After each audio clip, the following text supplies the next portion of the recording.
A 75-year-old Christian missionary has been released after a 13-day detention in North Korea.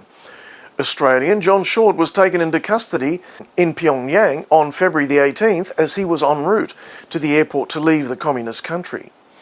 Short was in possession of several religious tracts which had been translated into Korean.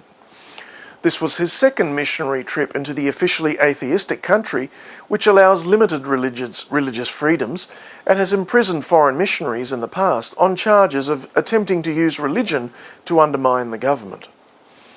Upon Short's release, the North Korean government said he had apologised for anti-state religious acts and that he had apologised for his actions. Describing the conditions of his release, Short wrote, "I strongly protested that I was not a spy, nor working with any South Korean organisations, nor was I hostile to the DPRK.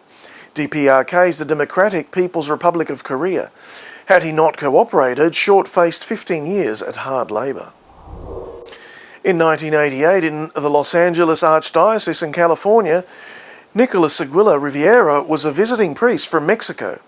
Rivera was accused of child molestation by two former altar boys, and an investigation was launched by two local police who complained that they were getting little cooperation from the Archdiocese at the time. Police went door to door, eventually accumulating the names of 26 alleged victims of sexual misconduct by Rivera. In February of 2013, Archbishop Roger Mahoney, now retired, spoke in a deposition concerning his refusal to accommodate the 1988 investigation.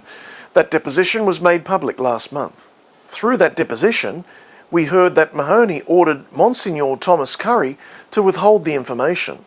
Among the documents finally obtained through court order last year was a handwritten note from Mahoney to Curry reading, "We cannot give such a list for no cause whatsoever."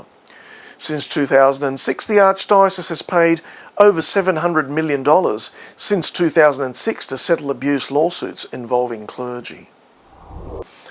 Following British Prime Minister David Cameron's recent cuts to the national budget for the nation's social safety net, 26 bishops in the Church of England signed on to a letter critical of the effect the cuts will have on the nation's poor.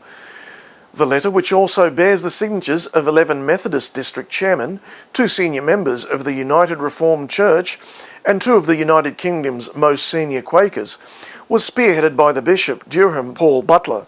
Bishop Butler said, "We often hear talk of hard choices. Surely few can be harder than that faced by the tens of thousands of older people who must heat or eat each winter."